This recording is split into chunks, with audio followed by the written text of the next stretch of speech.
Many people are not aware of the diminishing numbers of supplies in which we have overconsumed extremely limited resources.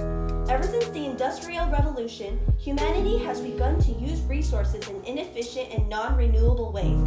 With new innovations and technologies, more and more resources are becoming unreclaimable and less accessible. If we continue to abuse our planet like this, it will take a toll on our future generations. We will end up leaving fewer resources for them, and they will have to take action in order to preserve what they have left.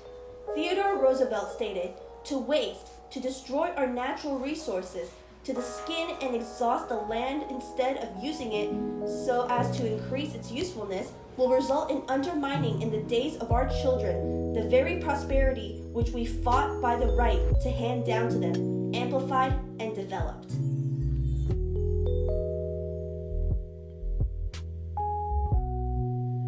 Humanity's neglect of resource management can be found within the food industry. Eliza Eliazarov's photo essay Waste Not displays a series of food photos that have been thrown away throughout all of New York City per day. With all of that food waste, one can imagine the wasted time and resources required to create food. To produce food, many other resources are required. When the food is produced, it takes a large amount of water and land as well as significant amounts of oil and labor. On top of that, it requires a lot of energy to keep the food cold to combat spoilage, and even more energy and resources to transport the food from place to place.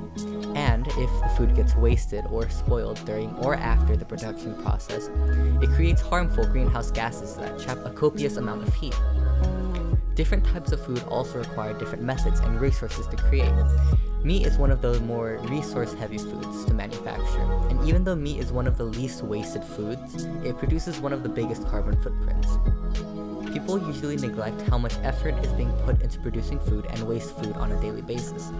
We are laundering all of this energy produced from food. And if we keep wasting all of this energy, there will be less and less energy kept for the next generation. To combat the loss of energy, we should not overeat to conserve excess energy. We should not buy food in which we will not eat to reduce unnecessary spoilage, and eat all of the food we put on our plates. However, food is not the only type of energy being wasted per day.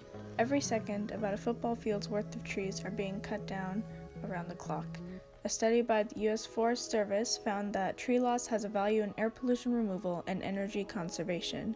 In a Nobel Prize-winning acceptance speech in 2004, it is stated that, "As I was growing up, I witnessed forests being cleared and replaced by commercial plantations, which destroyed local biodiversity and the capacity for the forest to conserve water.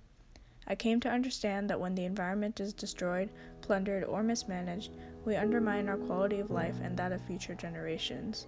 For example, wood is an absolutely necessary component within any society, as it can be used for infrastructure and made into furniture, paper, and fuel. However, trees as a whole are just as important. Trees reduce heat, remove air pollution, improve water quality, reduce flooding, and are habitats for many animals. Trees ultimately are an essential component of the fight against climate change, and with a large rise in global warming, air filtration is very much needed.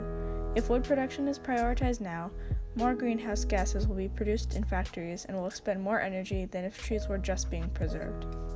Preservation of trees now will help our future generations with cleaner air and climate stability.